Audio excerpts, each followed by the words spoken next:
everybody, and welcome to the Act Love podcast. I am Alyssa, joined with my mom, Heidi.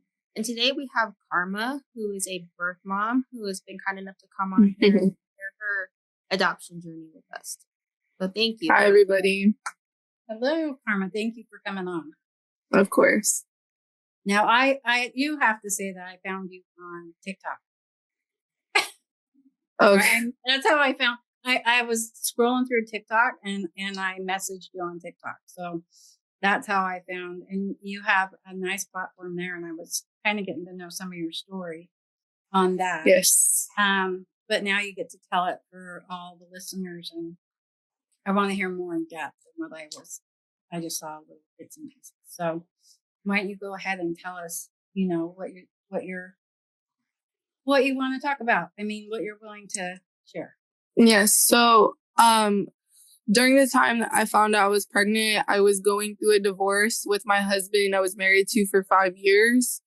My husband ended up with one of my friends that I had known through mutual people. And I was trying to work out my marriage and fix that, but I realized that there was no way for me to fix that. So I had found out I was pregnant. Well, let me start by saying this. Me and my husband started going through divorce in June of 2023. And then I was on and off seeing other people. He was on and off seeing other people. And then by January, I had found out I was pregnant, and it was actually on accident. I was scrolling through my phone one night. I was clearing out a bunch of photos, clearing out a bunch of apps. It's just something I frequently do. And I noticed that oh, my period app is sitting there. I clicked it because I'm well, I haven't clicked this in a good minute. I'm so let me just click it to see what's on it. And I noticed I was 3 weeks late. So when I noticed, I was 3 weeks late, it was 2:00 in the morning. I woke up everybody in my mother's house because I was out there visiting my mom in Daytona Beach where she stays, because I live in Tampa. And I had 2 friends with me, and I woke the whole house up, and I was everybody get up. I was I'm pregnant. I know I'm pregnant. They're you haven't even taken a test yet. They're calm down, Karma. You don't even know if you've taken a test. I'm no, I'm pretty sure I'm pregnant. I've had 4 kids. This would be my 5th. I'm almost positive I'm pregnant. For me to be 2 weeks late is yeah, you're pregnant. I don't even need a test. I already know. So I ran my little butt to a hospital, and because there was no CVS's, no Walgreens, there was nothing open where my mom lived. So I ran to a hospital, and the first thing I did was I was I need a pregnancy test. I was I just need one right now. I was I don't know if you guys can check me in, but I just need to get one right now just to know. And the nurse was okay. And she brought me back, and I did the test, and she was just in a moment, I'll have an answer for you. And I was okay. I'm thinking it's going to be positive. So she comes back out. She goes, I'm going to get you a room. The doctor will be in a moment. I was you don't even have to tell me. I was that means I'm pregnant. I was I already know. So I went on the little patient portal app, logged in before they told me. Yeah. She puts me in a room, and I'm waiting for the answer to pop up, and it came up, and I clicked it on the app, and I'm oh my gosh, it says I'm pregnant. And the doctor comes running in. He's yeah, you're pregnant. I was I'm pregnant. I was I know, I see on the app. I can tell. I don't need you to tell me. Yeah. So then I was well, I don't know what to do. I was I'm going through a divorce. I'm I want to work out my marriage. What do I do? And the doctor's well, I don't know what to tell you. All I know is that you're pregnant. Here's the paper saying that you're pregnant and the pregnancy confirmation. Wow. So I went back to my mom's house. I woke up my friends, and I said, see, look, I told you guys I'm pregnant. I knew it. I just knew it. And they were just oh, wow, you are. What are you going to do? You're going through a divorce. You have 4 children. You just got evicted out of your home. What's your plan? And I was I really don't know. So I contacted my husband, and I was talking to him, and I was there's a possibility that this could be your child. I'm not sure, but there's a possibility. And he said, okay. He was I don't want you to have this child. I don't want you to have it. And I was we've had three children together, me and you have. We've been married for 5 years. I understand you hate me and you've moved on, but we're still legally married, and I don't know what to do. Mm-hmm. So that morning, so it was like 2:00 in the morning when I found out. So like by 5 a.m. I was packing my bags with my friends and we were leaving my mom's house to leave Daytona Beach. And we drove back to Tampa to meet up with him. And he wanted to meet me at a Planned Parenthood. And he paid like $700 cash for me to go through with an abortion. Wow. And the entire time I sat in there, I was crying. I couldn't even breathe. I was distraught. Like I've had children on and off since I was 15. My first pregnancy was when I was 15. I've had all my children. So I understand that, like, you know, some people and their reasoning for doing that, but it's just for me that just wasn't something that I could personally do and live with just for myself. I just remember like me sitting in a bathroom and like I was just looking at my eyes, and it was funny because like I took a picture of myself standing in the mirror and like my eyes were just like bloodshot red. I like couldn't breathe. I was just I didn't know what to do. And I walked out of the room because, you know, when you go back there in the Planned Parenthoods, they like don't let you bring anybody back with you. You have to go in by yourself. They give you an ultrasound, walk you over your pros and your cons of why you're doing this, if you should do this, if this is the right choice for you. And I walked out of the room and I told him, I was like, I don't think I could do this. And I just remember him being super mad at me.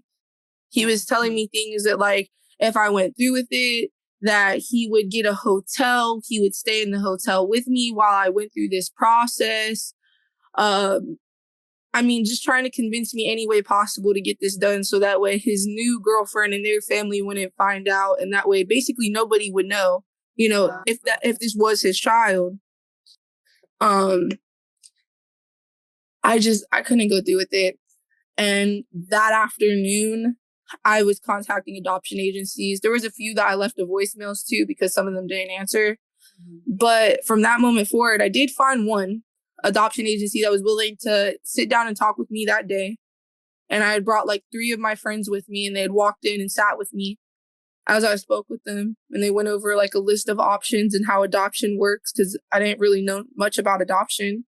Yeah. And it just went from there. So you went through that agency that you initially met with? Yes, it was the very first agency I had met with that I went through with. Okay. Yeah. So that's good. And so you selected your family? Did you open, close? So we have an open adoption to where like I still get pictures of him, like me and the family. We have like a Google Drive set up to where like I'm constantly getting picture updates since he was born pretty much. Like they've uploaded pictures. They live in another state. But they're always in communication with me and texting me and updating me on how he is. Can you walk us through the process of selecting what family you chose? Yes. So originally, when I first went through the adoption agency, because I didn't know how this process worked at all. Yeah. At all. So from the very beginning, I don't know if everybody's process is the same way, but who I went through is like a private agency / like attorney. So it's only like 2 people in this office. They're not a very big office. They're local to me. And they only take like a select group of clients. Like they don't accept everybody. And they only have so many families that they work with as well. So like the agency I had like sent me Cash App payments. Like the very first day I went in there and said I want to do adoption, they like cashed at me money, like just to get started.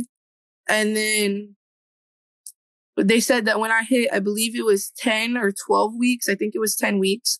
We had to do the gender test, the blood test, in order to find out the gender. We found out it was a boy.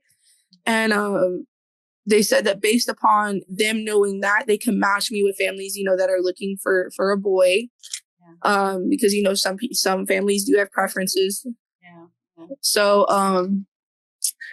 after we did the blood test, they gave me a list of booklets. I guess they made like a portfolio of me and my story, my life, my kids. And then they like sent it out to a bunch of families. And then those families had to respond back to me and say like, hey, like we would like to, you know, talk to her, meet her, write her a letter. And they gave me all of those people's booklets. So then I was able to choose through a bunch of booklets. And I kind of knew like within like, I'm not even going to lie. I know this is probably going to sound like crazy, but I knew within like the first like 5 minutes of looking at these booklets who I was going to choose. Yeah. Genuinely. Like they gave me like, they gave me like 30 booklets. Yeah. Yeah, they gave me like 30 booklets. I'm just like, this is the one. I was like, this is the one. And like, I just immediately opened it, read their story, read everything about them. And I was like, connected. Yeah. I was like, they're the one. I'm like, hands down. Like, I don't even need to know anything more. Like, these people are just amazing. Like, I just read about their story. They come from like a similar kind of background, like that I do. We have a lot of similar interests. We're close in age. So it was very easy for me to relate to them. And like, I just love them off rip. Okay, that's good. Yeah. So, with our agency, we can't give money initially in the beginning. So it has to just go towards living expenses, medical, stuff like that. Right. Yeah. So I think attorneys can do it differently, but we are a private agency also. Nonprofit, but like you said, everybody, it's different. So depending on the state, depending on attorneys or whatever you go through agencies, everyone's different. And I've heard a lot of things. Like in a lot of different like states, it's very different. Yes, yeah, and so it's good. So, but the family that worked with the attorney you went through agency, they weren't based in the same state. They were in another state at the time, or they've moved to another state now? The family or the agency? The family. The family, no, they were already out of state. They were never in my state. Yeah, they weren't in the state of Florida. Okay, so somehow they had found the agency. Yeah, somehow they had connected. I'm not too sure what their process was like. I know that when we've talked about it, they were going through like somebody in there. It's like people that like know of other people, and like some of them just kind of changed booklets around from what I'm familiar with, but I don't know too much on that. Yeah, word of mouth. Yeah, go through, and I think it's the same for birth mothers too. We've had friends or family of other birth moms come back or come through us too. So how is your adoption is still open? I'm assuming. How did it go to the hospital? Were they there when you delivered? Did you choose not to have them there?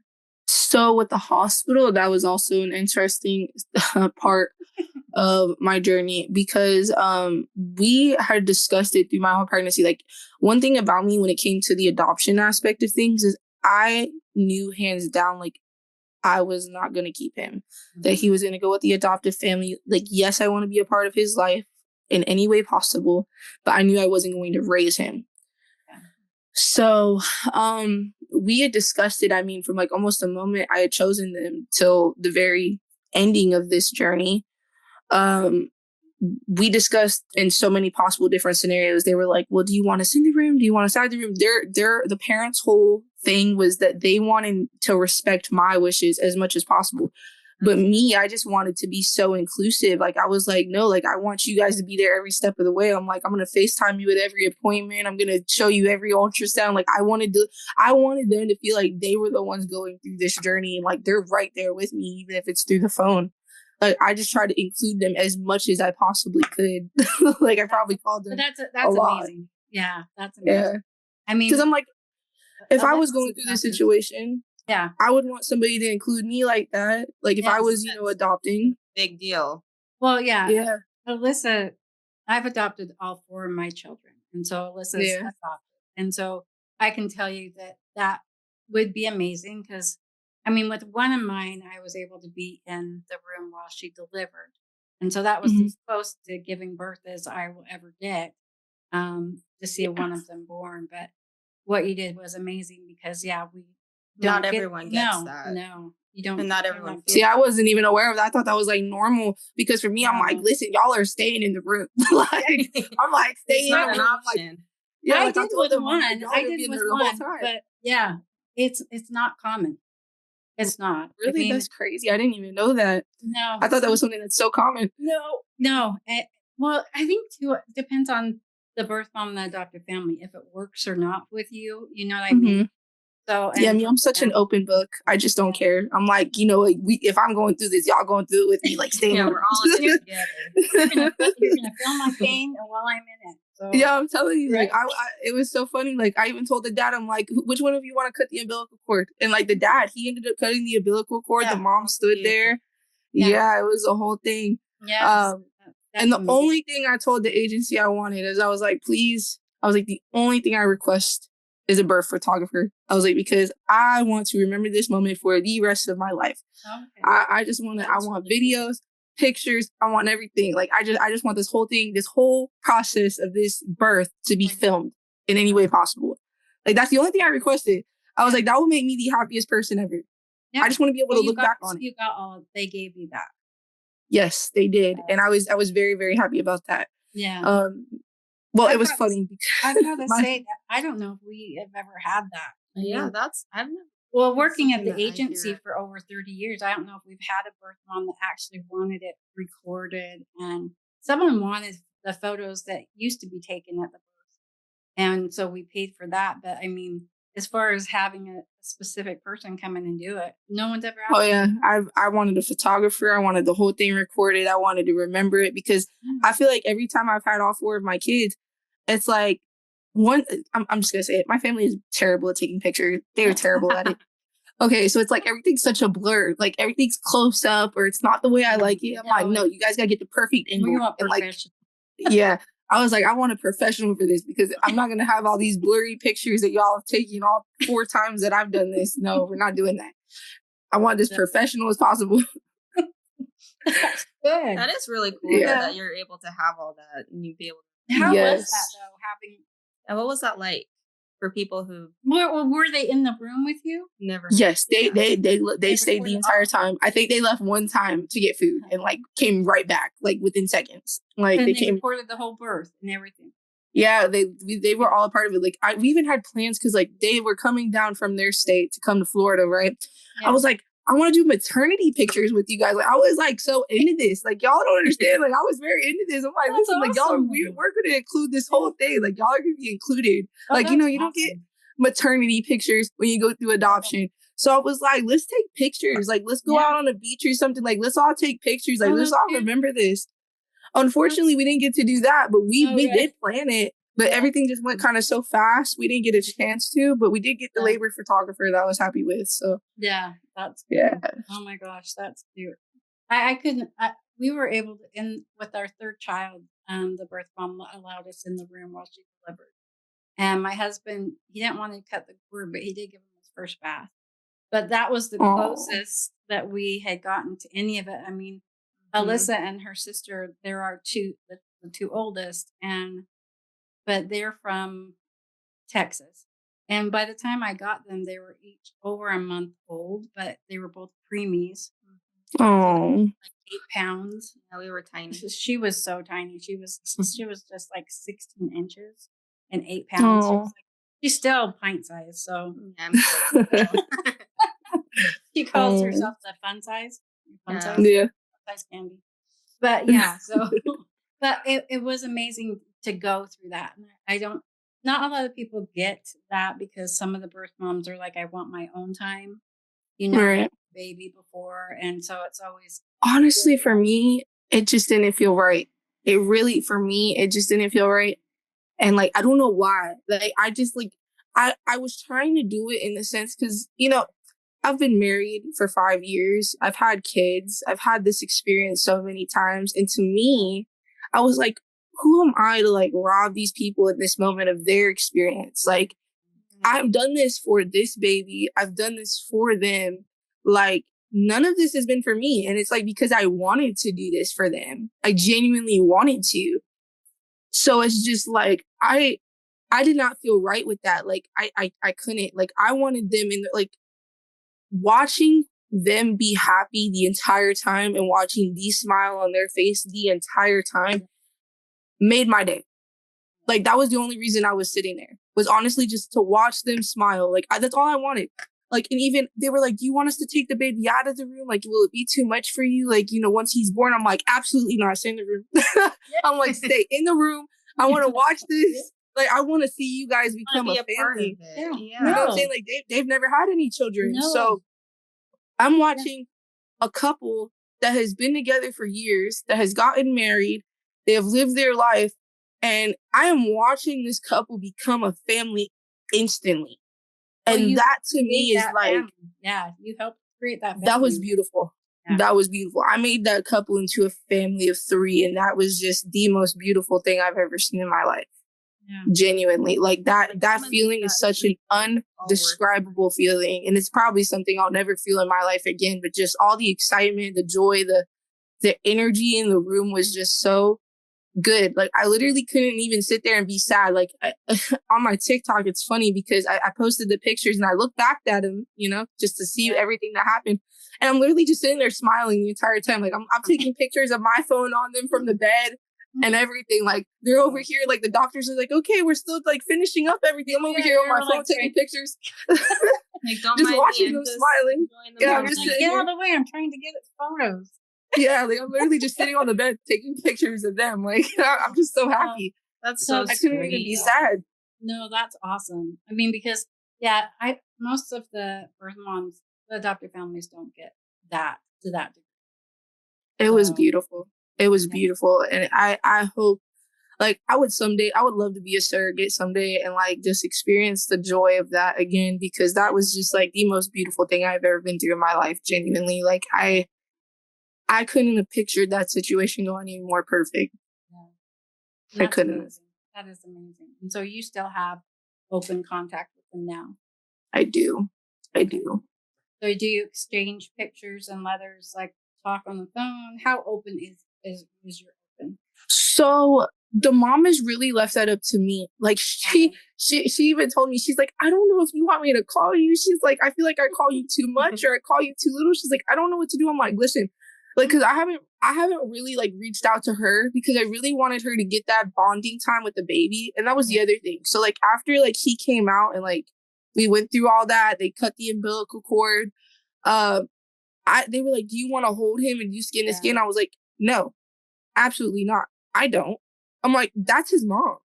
I am not mom.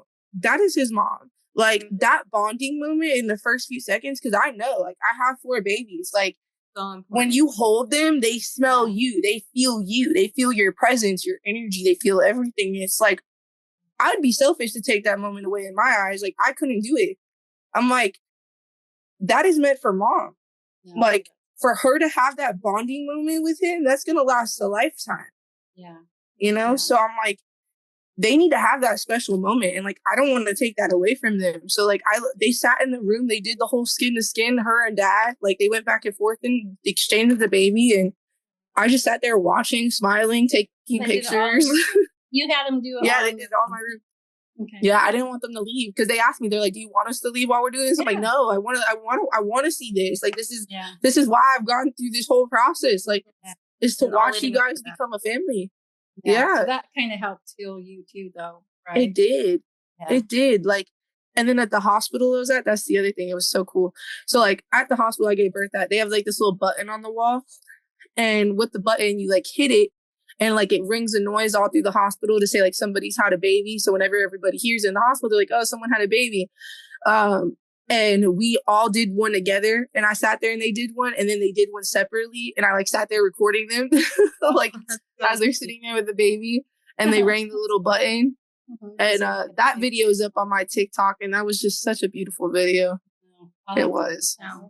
I was looking at some of them. Yeah. So sweet. That is sweet. And so after that, then you gave her time, and so now she's like, okay, tell me where you want your boundaries. The adoptive mom. Yeah, she just like, she really leaves it up to me. Like, she's like, I don't know what you want me to do. Like, she's so sweet. She's such a sweetheart, the woman. She is. Like, I feel bad sometimes because I'm like, listen, like, I'm just trying to give you time to bond with him. Like, you know, like, I want you guys to have those months. Like, I don't want to intrude. Like, I don't want to bother. So, like, honestly, when you send me pictures, like, I'm just sitting there smiling at my phone the whole time. But, like, I watch, you know, but I don't want to intrude. And she's like, you're not intruding. I'm like, I know, but, like, I just want you guys to have your time. Like, as a family, who am I to bother you guys? Yeah. Well, I think that as most adopted moms in the situations, they know that the way that you've looked at it is different than the majority of birth moms look at it. And some of them, I mean, they're want all of that, need that constant through it all. And so I think that your adoptive mom is just probably being, I mean, I think she's good at touching. She just wants to make sure you're good because she knows that she's got the gift. You gave them the gift, so they're in a happy place. I'm not gonna lie though. I feel like the reason I've looked at it so differently is I could see myself looking at this a lot differently if this was my first child. Yeah. Right. I could definitely see myself looking at this way differently. Yeah. Truly. I think the fact that the reason I've had 4 kids has helped me in a way, like in some like weird, how do you say it? Like in some way, it's helped me prepare for that moment. Cause like I always wanted to go through like a surrogacy, but like while I was married, my husband was like, "Oh no, like I don't want you to go through that." But I was like, "No, like I have a calling to do this. Like I want to do this. Like I've had 4 beautiful babies. Like I want to do this for somebody." And he just always had an issue with it. But that's why it's my mom always told me, she's like, "You're gonna be drove there, living there, or dragged there." Right? She's like, "And you were dragged there." Like you had a calling to do something, and in like some weird way you did that through adoption. Like you had your opportunity to do it through this, and like you were meant to do that. Yeah. And I was like I truly believe that.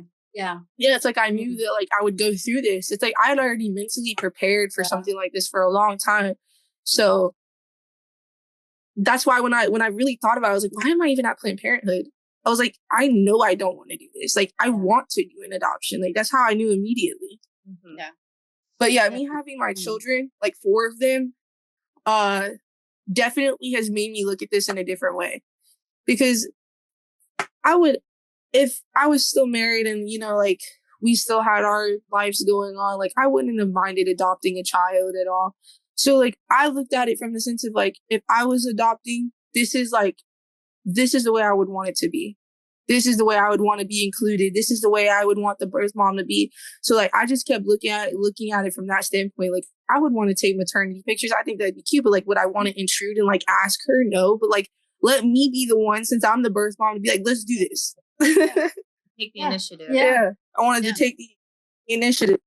But it sounds like you ended up you had the baby before you were able to do it. Oh, we're having problems with the internet. Yeah, it's good. It was. What about the kind of talking about your openness with your yeah. Yeah. It was like the relationship I have or something. Well, and too that you always wanted to be a surrogate and kind of yes, that was it. Is what you were meant to do. Yes, that's right. A good mindset going into the adoption. Yes, so that's really that's basically what I was thinking when I went into the not surrogacy, when I went into the adoption. I looked at it as more as like a surrogacy more than anything. Yeah, and that's amazing. How old are your other 4 kids? So I have an 8-year-old who's about to be 8. Then I have a 6-year-old, a 4-year-old, and a 2-year-old. Oh my goodness gracious! Yes, I have 3 girls and 1 boy. A little busy then. I am a lot of bit busy. Yes. And she's only 24. That's kind of yes. Yeah. Well, I did 4 kids, but I started at 24. Now 25. Yep. I have a lot of babies. A lot. You do, and you're still young. So are you done having kids, do you think? Unless I get married one day and like I'm real secure in my situation, probably maybe I have room for one more someday in a far, far, far, far, far future. Yeah, because I'm like thinking you're still really young to say that you're done. So that's why. Yeah. I mean, because 24, you still have a long way to go. So it's hard to tell, honestly. But in the far future, if my kids are grown by that point, maybe one. Yeah. One more. Maybe I can do one more. Yeah. But well, I appreciate you sharing your story with us. And I always ask birth moms or adoptive families and stuff if they would. It sounds like I already know the answer to this, but would you choose to adopt knowing everything? I mean, placing your child, would you still choose that after knowing everything from beginning to end where you're at now?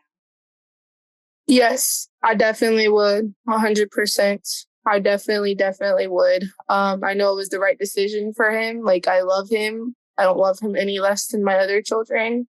I always will see him as my son. Just my son from a distance, but I still very much want to be a part of his life and love him. So I don't regret it at all. I don't. And is there any advice you would give to someone else that might be in that circumstance or going into it, what to expect? Or since you didn't know anything initially and then had to learn about it as you were going through it, is there something that you think would have been helpful for you to know right off the bat? Um, my advice would be like, don't do anything that you're going to regret in the future, because like I know when I was in the hospital, it was very, very, very, very hard. There was a little part of me that wanted to take him home, even after all the good things I've just said. There was at one point when, and I guess I didn't really touch on that part. There was at one point in the hospital when I sat there, and I think when it really hit me was like when all that joy and happiness I said like kind of went away. There was like a really, I do know what moment it hit me. It hit me right after they took me out of the labor room and they bring you to the postpartum room. Um, After they had hit the button on the wall and the noise had went through the hospital and they were moving me from that little area into that postpartum room, I just noticed everything around me was just very, like almost like anxiety hit me very quick. It was like, oh my goodness, this room is dark. This room is empty. This is the first time. Like, it was those thoughts of like, this is the first time I'm in this room alone. Like, usually I have a baby in here. My husband's not here. Like, I don't have anybody except my mom here with me. It was all those thoughts started racing through my head at one time. And it made it worse because the nurses are not trained in hospitals to know how to handle these kinds of situations. They are not trained at all to know how to deal with something like this. They're trained to deal with moms who take their babies home, which is something I ran into in this hospital. And it's crazy because this hospital knew of this, my situation. I don't know how common it is in my area to go through something like this, but this hospital was very prepared. They knew me. This birth family was coming in. We planned to have rooms next to each other. Like, they were very well aware of this situation prior to me coming into that hospital because I was in Dukes. Yeah. And it was crazy because when I got into that room, the mom and dad wanted to come into the room with me, into the postpartum room with the baby and the little bassinet. And when they did that, I remember the first thing that one of the nurses said to me was, said to them, she goes, you guys have to go get your IDs. You guys don't have your IDs on you. Go get your IDs. We need them right now. We need to make copies of them. We need them right now. You can't be with the baby without it. She made the parents walk out of my room, demanded that they get out of my room, had to go run down, grab their IDs. And at that moment, that was the first time I was with the baby alone. They just left the baby in my room sitting next to me. I'm sitting there. At this point, I start bawling, like crying. I'm like, oh my goodness, like, because like I didn't want to be with him alone. I did not want to be with him alone. And everybody knew that. So my mom just looked at the nurses and everybody was like, oh no. Like, they were like, what did this nurse just do? Like, they immediately realized what this nurse just did was really bad. Yeah. And then, like, it was the things like, even as they were wheeling me into the room, like, nurses were walking by. They're like, oh, congratulations. What did you just have? No. So I'm just like, I had a boy. No. Or like the nurses would come in and they would say, oh, did you change the baby? And they're like, wait, where's the baby? You know, because they have to keep track of changes, keep track of all that. Did you feed the baby? All that. I'm like, he's next door.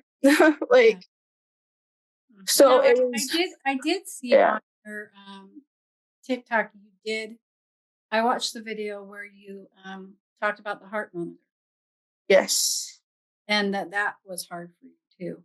I was. Was that during your labor? So in that one particular video on my TikTok, because I do remember that video, I was,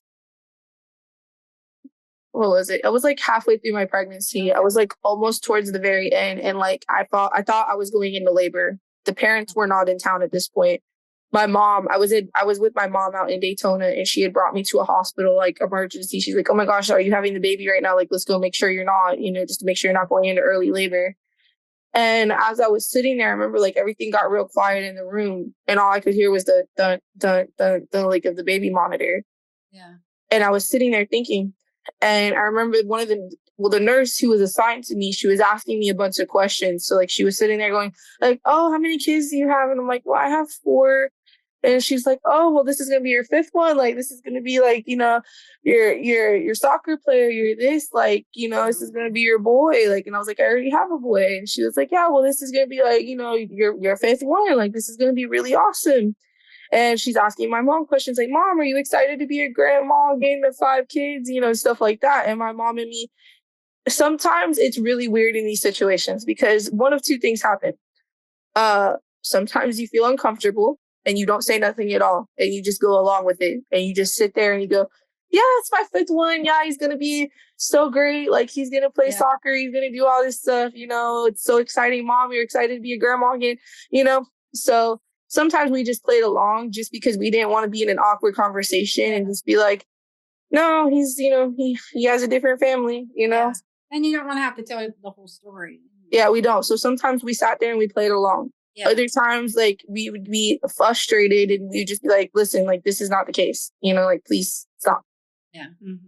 And I feel like it should be mandatory. Like, after what I went through it with certain hospitals and like, because I have medical issues. So I'm always in and out of the hospital, especially through pregnancy. So this happened a lot. This happened a lot to me.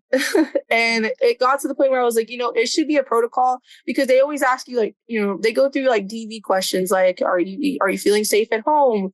Are you this, are you taking any antibiotics? Are you on many medications? Like they have a list of protocol questions they ask. And I genuinely believe one of the protocol questions should be like, are you going through IVF? Because I feel like honestly, that's important to know for people to even go through IVF. Because if someone's having multiples, it could be because they went through IVF. Yeah. That should be an automatic question. I feel like another question should be like, are you going through an adoption? Those should be 2 automatic questions that are asked with the other protocol questions they already asked. Yeah. I feel like that would save the heartache of a mom that is going through this kind of situation to avoid those questions and awkward situations coming up. Because these nurses, it's hard to talk to them because sometimes these nurses do look at you funny when you say like, "Oh, I'm placing my baby for adoption." They're like, "Oh," and it's like maybe they just don't know how to react. I don't know. Maybe they don't know somebody that's placed their baby for adoption. But I found that in my time with being pregnant and going through this process that is not something that these nurses are trained for at all. They don't know the protocols at all. They don't know the questions to ask. And like then the last stuff, like, "Oh, are you circumcising? Are you not circumcising?" I'm like, that's not really a decision for me. Like this is a decision for mom and dad. Like I don't know how to answer that. Yeah. So it's understandable. It's awkward. And I think that the nurse thing has been an ongoing thing with us too, with our birth moms, because they're just not. My son, the one that we were allowed to be in the room when he was born, the nurse was awful to me. His birth mom didn't want to hold him either, and I stayed in her room all night and took care of him with her. But as soon as I left the room, because my 2 girls and my husband came, and my husband left with the 2 girls, and I stayed overnight. But as soon as I left to walk them out, the nurse had taken the baby and put the baby on her. And as soon as I walked in the room, she had taken the baby and put him between her legs on the bed because she didn't want to hold him. And she kind of said, I remember doing that too. And so, and then when we checked out, she was asking me what formula, and I'm like, can you do a low iron? Because I learned with my two girls, they couldn't handle the iron in the formula. And the nurse said to me, I go, is that, she made a funny face towards me. She's like, I go, is that okay? And she goes, not, she goes, yeah, if you don't want your baby to have a brain. And I'm just like, how rude is that? I mean, she was really rude to me. She thought that we were pushing the birth mom into it and that we weren't giving her a choice. And It's like they don't understand. They really don't. There needs to be more At all. And we've tried to go into some hospitals and I think that's the other thing my mom said. There needs to be a sign on the door, like adoption. There should be. There's something like a ribbon, because they have ribbons. Because we asked them, they said, like, what's the protocol for moms that are going through not this kind of situation, but like a loss? Yeah. Like, what is the protocol? They do have protocols. They have ribbons that they put on doors. I'm like, okay, well, adoption is also a very traumatic thing like for both mom, children, like birth. The adoptive parents. Like, this is traumatic for everybody. Yeah. Okay, it's not something that's easy towards that last little bit that you're finishing up. Yeah. So I'm like, there needs to be a protocol, a ribbon, something that you guys put on the door to know, like, adoption in progress, something is going on. Like, please don't bother birth parents or, adoptive parents. Like, this is hard for everybody. Yeah. Yeah. Well, because they are rude to the birth or the adoptive parents. Well, and the thing is I think that they bring in their personal opinions. They do. They have no idea what the birth mom's going through or anything about your lifestyle or the reason why you're making a choice. And they presume to know what's best. Yeah. And like another thing I found is it's crazy because, like, have I struggled financially? Yes, I have in my life. But it's like not to the point where, like, I've never been able to raise my children. So, like, a common misconception I feel like in the adoption community is you're on drugs. You drink alcohol, you're on drugs, you're a terrible person with a criminal background, and you've just chosen to give your baby up for adoption, which isn't the case for me because I am not. I've never done drugs in my life. I don't drink alcohol. I have my 4 other children, and I don't have a criminal background. So I did this because I was going through a divorce, and I wanted to work out my marriage. And during this time period, it's not an easy situation for my other 4 children to go through this divorce. So, like, it's like I didn't want to add another child into this whole mix of a mess for him to experience this too. And so, I mean, that's another misconception. Yes. And that's why we started this podcast, because we wanted to, there's just so much misconception around adoption as a whole. There is. And so that's why we wanted to do this podcast, so we could hear different stories and to know that not all adoption is bad. I think that this is great because I did so much research while I was pregnant. Like, I really did. Like, and especially when it came to TikTok, because, a lot of what I do is TikTok. So I would go on adoption panels where, like, they were holding panels with adoptees, birth moms, people that have adopted children. And I wanted the perspective of everyone. Like, I wanted the perception of adoptees who have been adopted. How do they feel later on down the road? Like, did you have other siblings? Did your birth mother go on to have other siblings afterwards? How has that made you feel? Like, I had so many questions. It was unreal. Because I do have 4 other children, and I didn't ever want my son that I'm having to feel like he was excluded for a certain reason when that's not the case. So, like, I had so many questions for adoptees. I had questions for birth moms who had do not regret it. Why? To the adoptive parents, one of my number one questions was like, did you ever cut communication with any of your birth moms? Because that was a internal fear I had, because I had heard so many horror stories from adoptees about people saying, well, I never got to know my birth mother because my adoptive mom cut contact with my birth mom. Well, and that was a fear. None of mine have any contact, only because when I adopted, it was more closed adoptions. And so, but then we've tried to find her. I have Alyssa, and then her biological sibling was born 10 and a half months later. So her sister that I adopted too. So they're together. So with Alyssa, it was closed. With Kendra, when we got her, then the birth mom's like, okay, more open. But we still never had contact. And then we've tried to find information and like can't find anything because the agency shut down. That's another common thing. The agency shut down. There's no paperwork. You don't remember the name. It's the other thing I've noticed is what a lot of adoptees complain about is that their original birth certificate was modified. That is like the number one issue in the adoption community. It does get changed once you finalize an adoption. The last name and the first name can be changed depending on what the birth mom named the baby at birth. So the last names. But I even have documentation with their last names on it. Somehow, magically, it didn't get blacked out on it, so I was able to have that information. I've still had a hard time.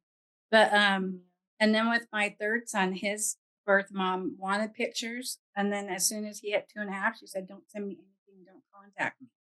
Wow.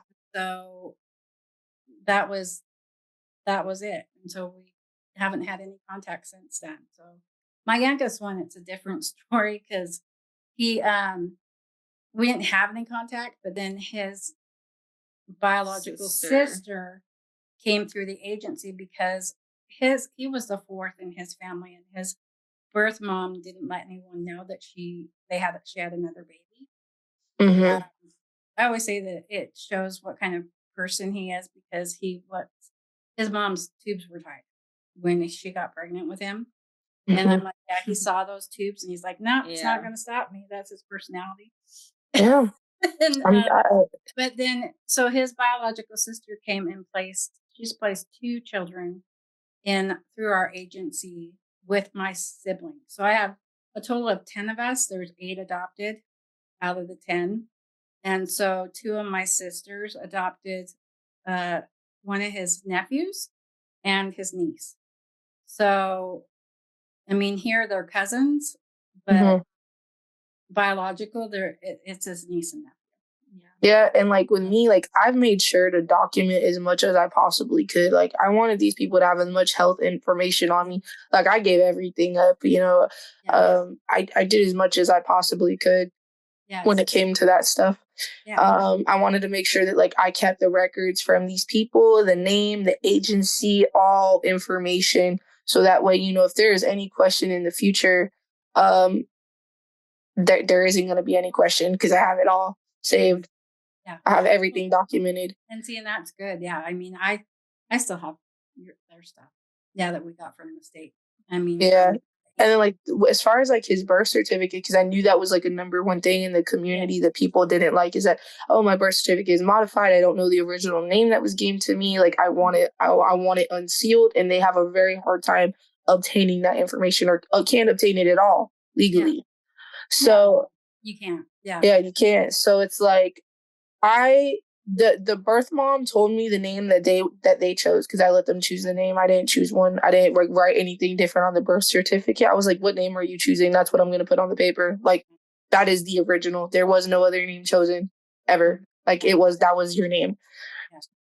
So I didn't want that to be an issue either. That's good. The problem that you have as being an adoptee is that, and she knows this because she works at the agency now. Yeah. So she does the information between the birth moms and the adoptive families. And the contract is with the birth mother and the adoptive family, and the agency. And not the child. And so we can't give up confidential information even though it's the child that was adopted, because we didn't have a contract with them. We had it with these other individuals. And so, and that makes it really difficult. It makes it hard. So adoptees that want to find their so we've had to we had to create paperwork in order to get the adoptive family to sign and the birth parent to sign saying it's okay that we can release the information to the child. to the child. Yeah, the adoptee. So, but honestly, that's good to even hear that that's a thing, because I didn't even know that there was even a paper for, information to be released in the future. We've That's great. been seeing it a lot, and we just had to we had to forms create. for everybody Yeah, to we sign, had to create. since it is becoming No, that's great. I think that's something that should be used all around everywhere. So that way, if someone chooses to do that, and have their information, that they told me also that there's something like a national registry, I think there was. Yeah, that I could put my information on just in case. Yep. I remember them saying something about that. Yeah, you can go on, and then if your adopted child wants to see you or find you, and they can't, do you tell them about that? Yeah, that's one of the sites we can give them. But if we have contact with the birth parent and the adopted family, then. But now, I'm trying to get them to put that form in the beginning to have the adopted family and the birth mom fill that out, so that in 18 years, if the child wants that, it's okay. Mm-hmm. So instead of us, if within 18 years we lose contact with the birth mom or the adopted family, then it's hard for us to give them any information, and we can't get that paper signed because we don't have contact with them. So if we do it at the very beginning, before the child even gets to 18, and we do it right at placement, then we don't have to worry about it.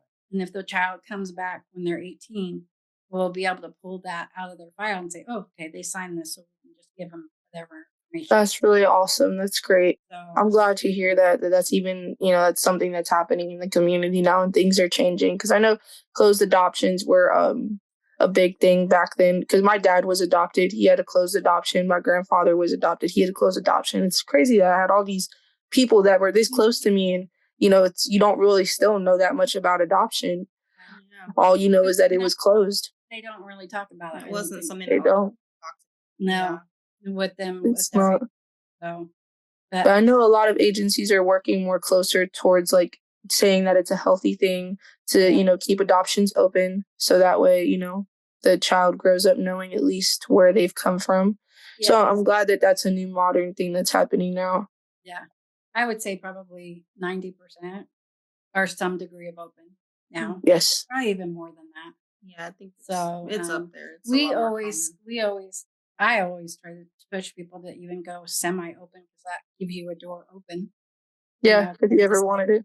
Closed. If you say closed, there's nothing you can do. I think with mine, I was really, and that was like a really scary factor in all of this to me, was like, I was like, no, I want mine to be open, like as open as it can get. I want it to be open, please. Like, I don't want semi-open. I don't want closed. I want it very open. That way, if he ever wants to reach out to me, like if you want me to like send little packages to him, because like I don't want to forget about him. Like every holiday that comes up, I want to be able to send something, or a book, or something, just to show him like, listen, like I'm here. Like I do care. I do. So. But you also were setting boundaries, though. Yeah. That's nice too for the adoptive mom. I think I told them it was truly a huge fear of mine for them to cut contact with me, because I had heard that so much on TikTok. It really did. It put the fear in me of like, oh my goodness, can these people just be saying all this for now and then cut contact with me? That was truly a fear of mine. That was the biggest fear I had with this whole situation, was that they would cut contact and I would never see him again. Because it was really weird. But when I was in the hospital, and like I said, when that one moment when they took the parents out of the room and the baby was sitting there, and I was with my mom, and I was like, oh my gosh, this nurse should have never did that. Yeah. The parents came back, they took him. I told them, like, if they wanted to go to their room, they could. So they took the baby back to their room. And when I was sitting there with my mom, that's when everything again just really started to run through my head. Like, do I really want to go through this? Do I truly want to go through with this adoption? Like, is this something I truly want to do? Like, I'll never see him again. Like, do I want to give this a try and like raise him and like not go through with this? Like, those thoughts were there. Yeah. And I and this is what people don't see, because I felt like I was locked in that room for 3 days. I didn't come out. I just sat there and I cried, didn't cry, cried again, didn't cry, talked to like 5 different nurses, talked to people on TikTok, talked to all these panels about adoptees and their situation. Like, I probably, like, in this 3-day time span, went through so many up and down emotions of what I wanted to do. And like the nurses were confused. Like they didn't know what to do. They were like, do you want to go through this adoption? I'm like, I don't know. I'm like, what should I do? They're like, we can't tell you.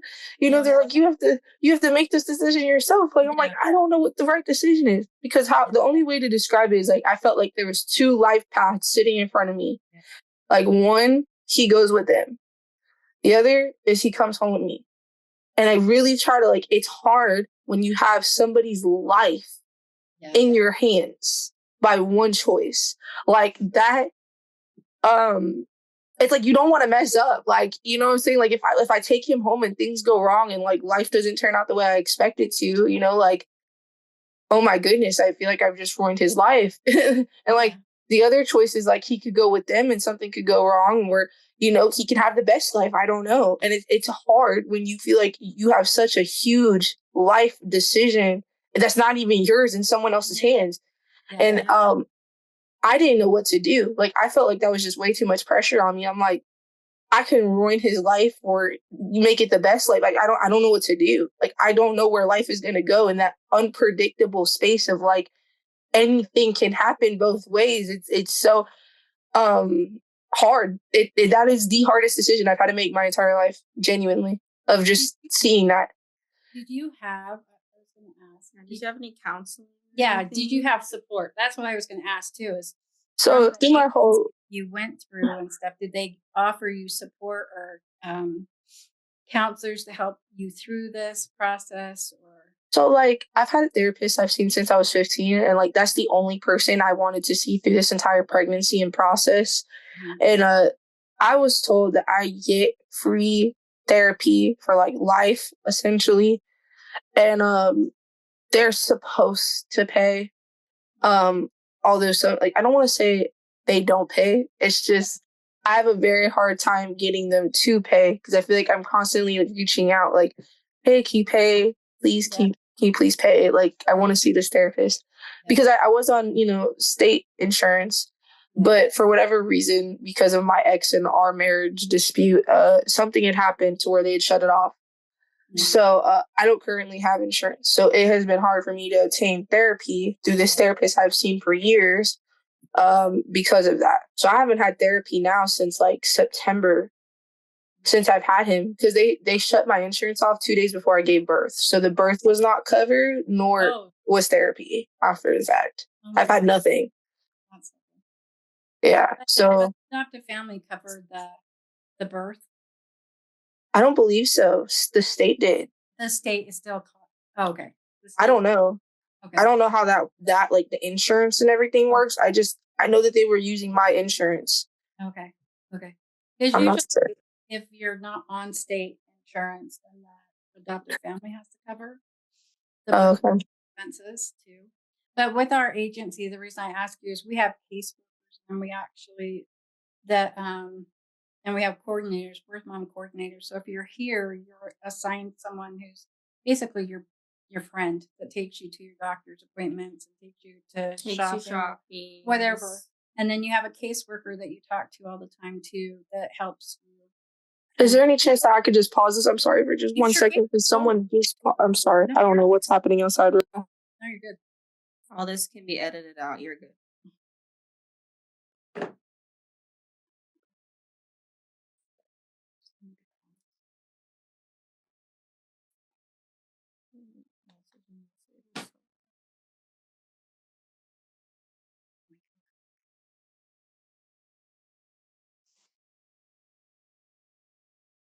My hair just keeps getting flatter.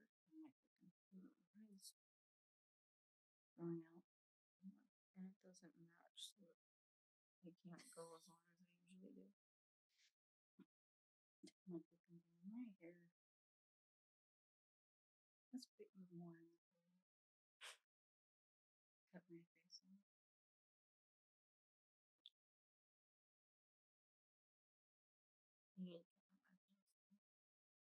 I found a place to put 5,000 well, just the my time.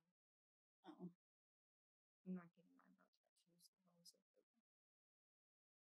That's this side I have. Maybe I should sit on this side. Okay.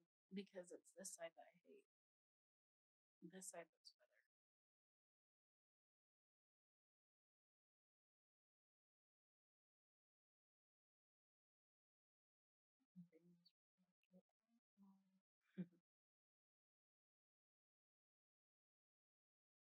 better. I'm so sorry. Somebody was moving in next door. They had a question to ask me. Oh, you're totally good. You're totally good. I'm like, your kids are probably wanting to get mom out off the phone too. So now I don't even remember where we left off either. So once again, I know it was about the birth mom and with the coordinator. Yeah. So you're also, and then then you have a social worker that helps Yes. with your adoption plan and that kind of stuff. I don't know why I didn't get that. I don't know why I didn't.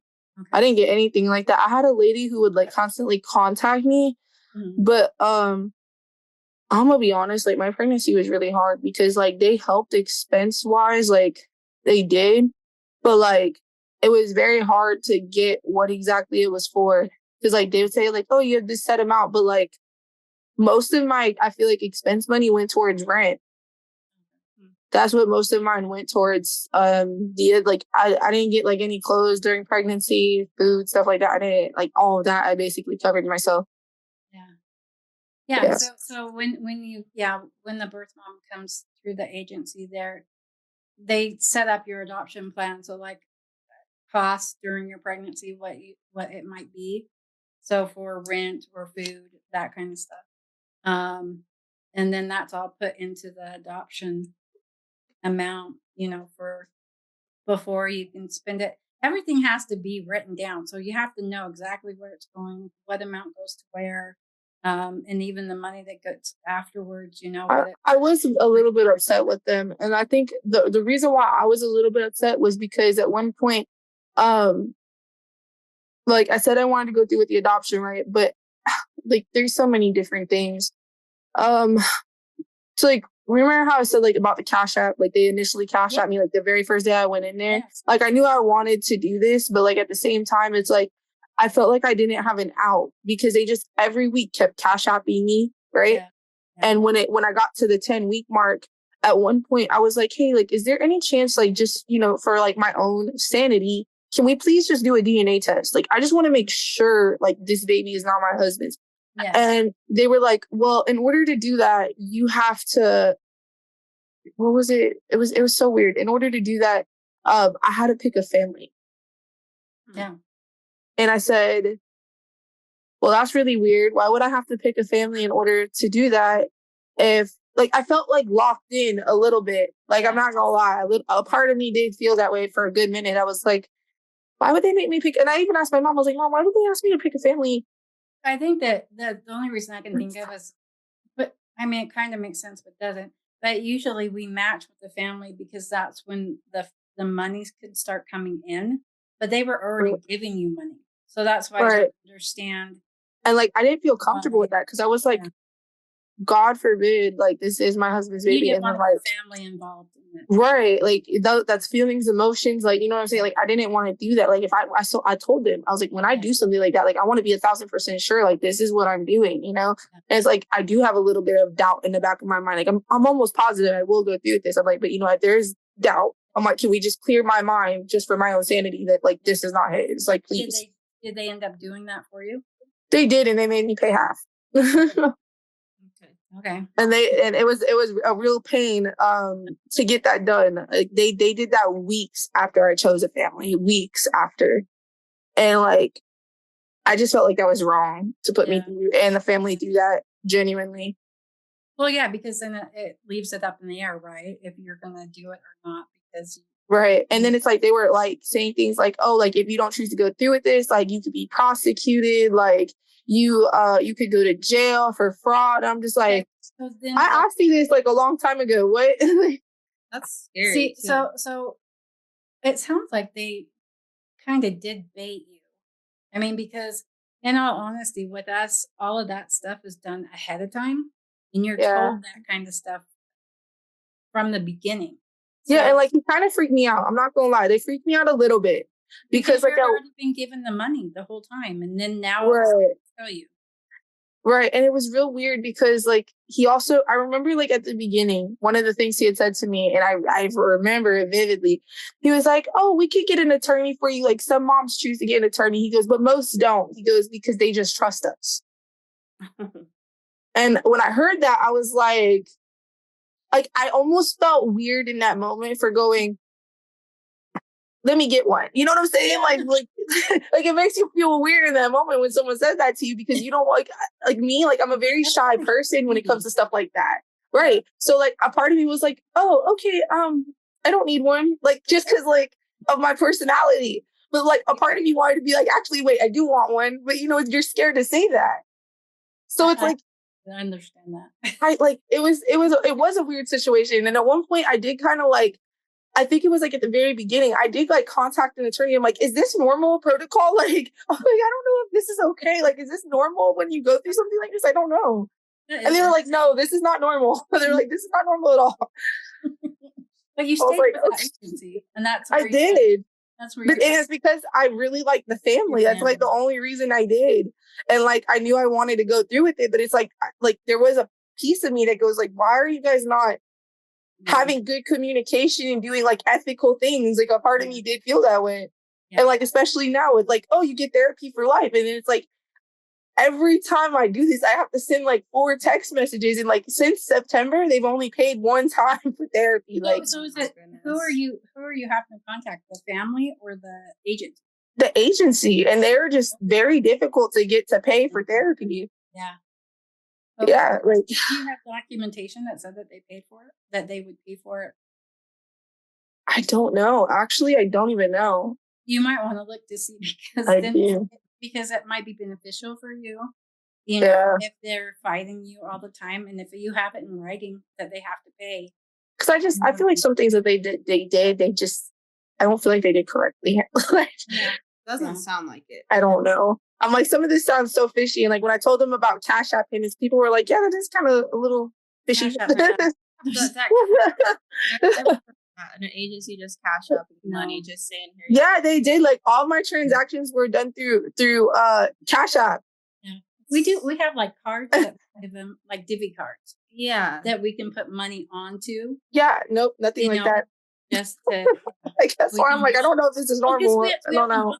Receipts and everything. So the Cash App sounds so weird.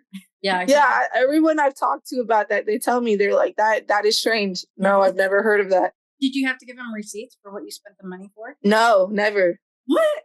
I don't I don't know. Honestly, I don't know how they did it.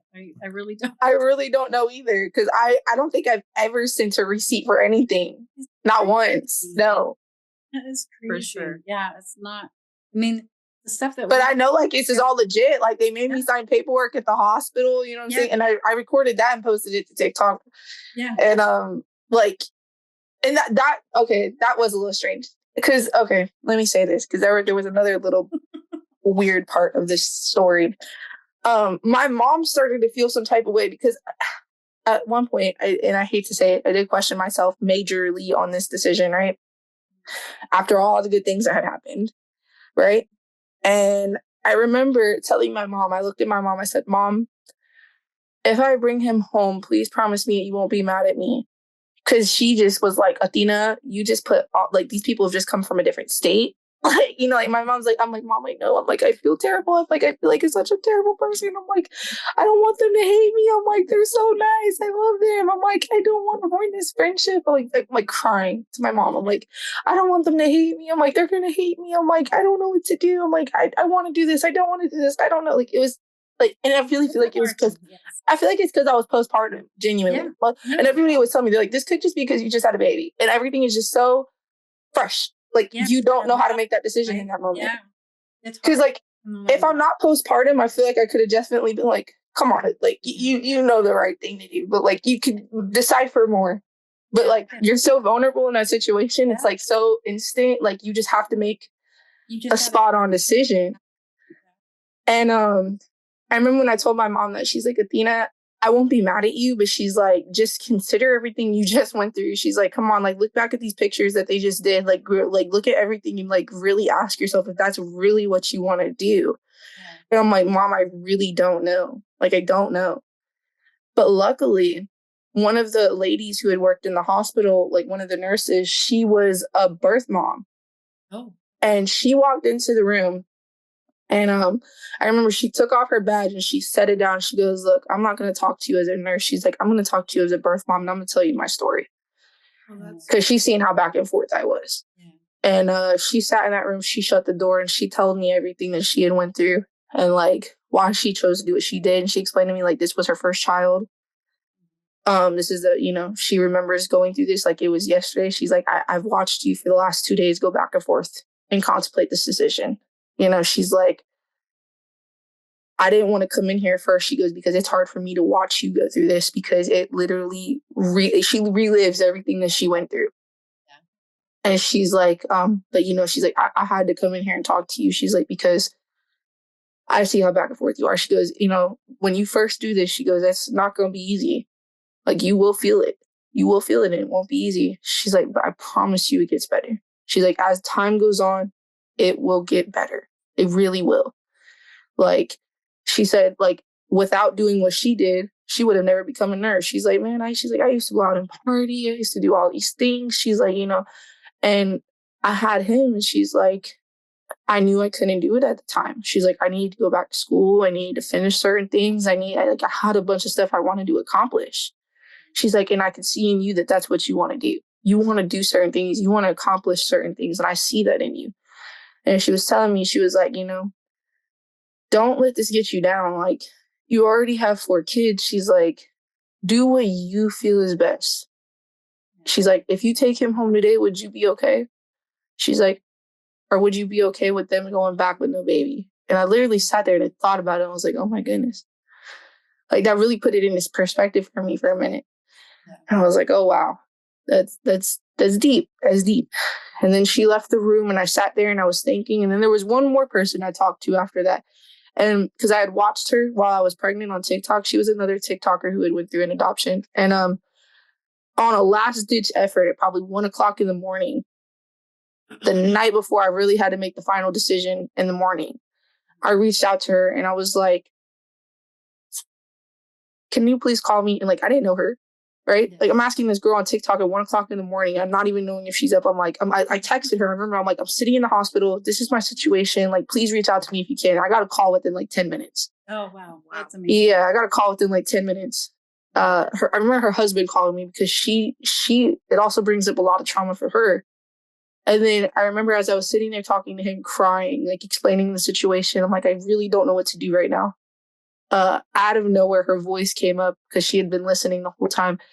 And she started crying with me. And she's like, I know it's hard. She was like, I know how hard this is. She was like, I remember being there. She's like, and it just made me like cry more. I was like, oh my gosh.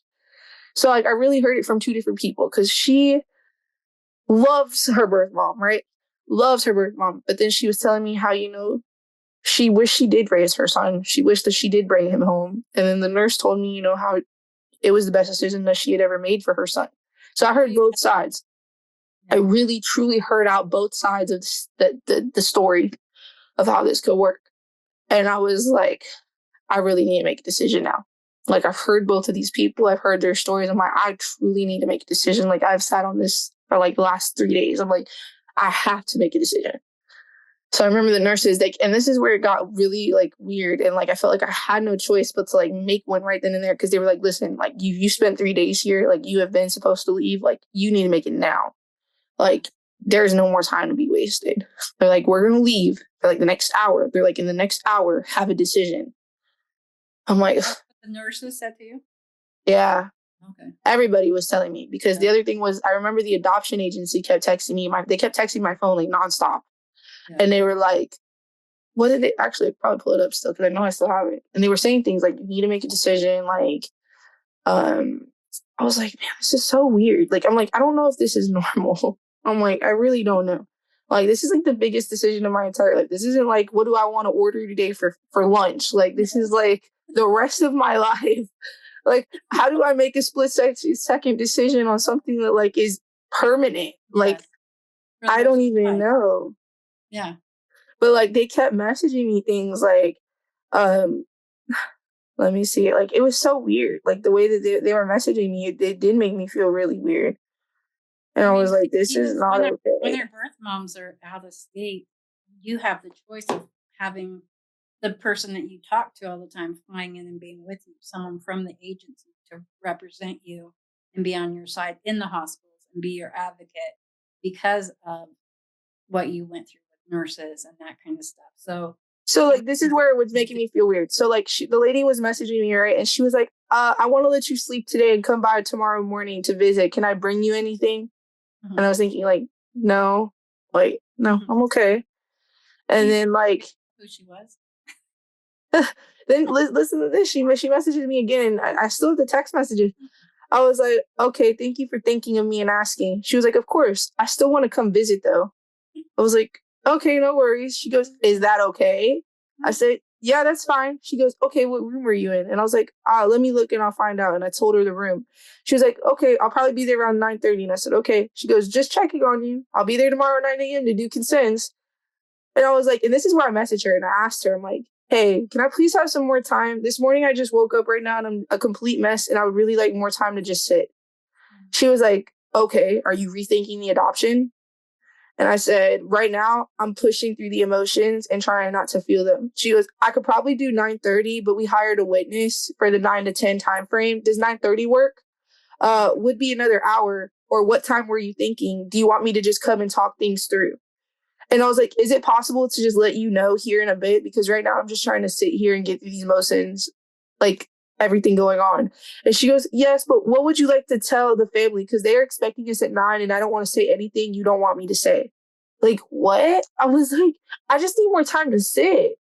And she was like, okay, sounds good. Do what you want me to just come up and talk, or do you want to be alone? Like, she kept pushing to come up and talk to me and like get me things. And like, I'm like, I just want to sit.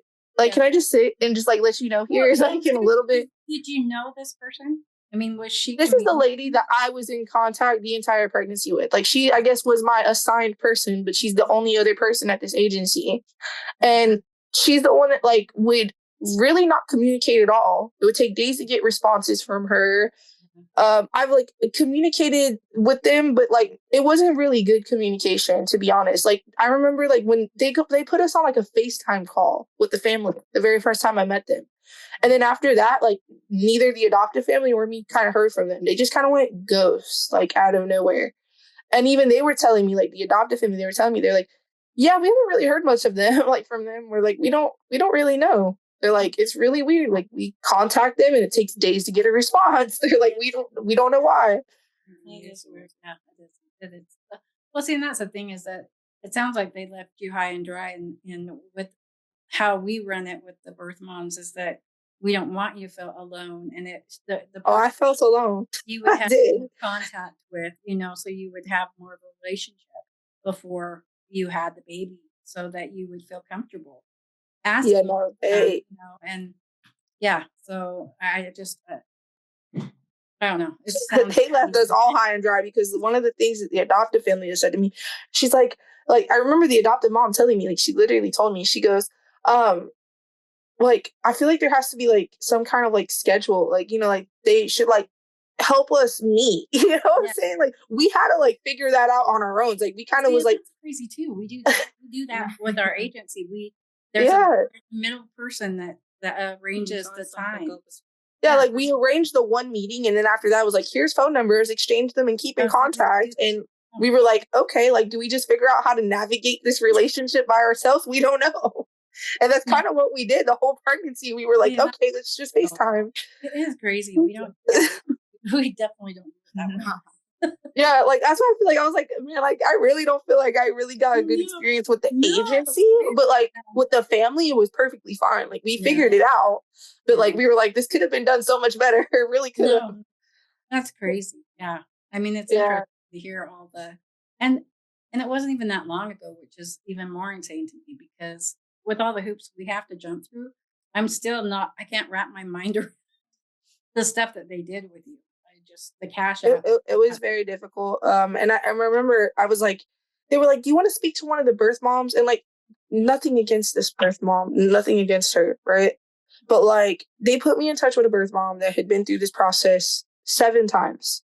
Wow. And in my head, I'm just thinking, respectfully, like, I understand that it's hard 7 times, but like at the same time, it's like this for me 1 time is like hard enough. And like her emotions to this situation were kind of like turned off because she's like, I've been through this 7 times. Like, this is a piece of cake. Like, you're good. Like, you'll be fine. Like, that was her emotion towards it. And it's like in my head, I'm thinking like, this is the worst moment of my life. Like, this is not a piece of cake right this second. It's not. Yeah.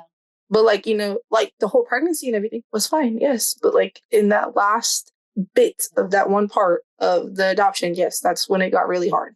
Yeah. And it does make you second guess, and you know you will go through that up down.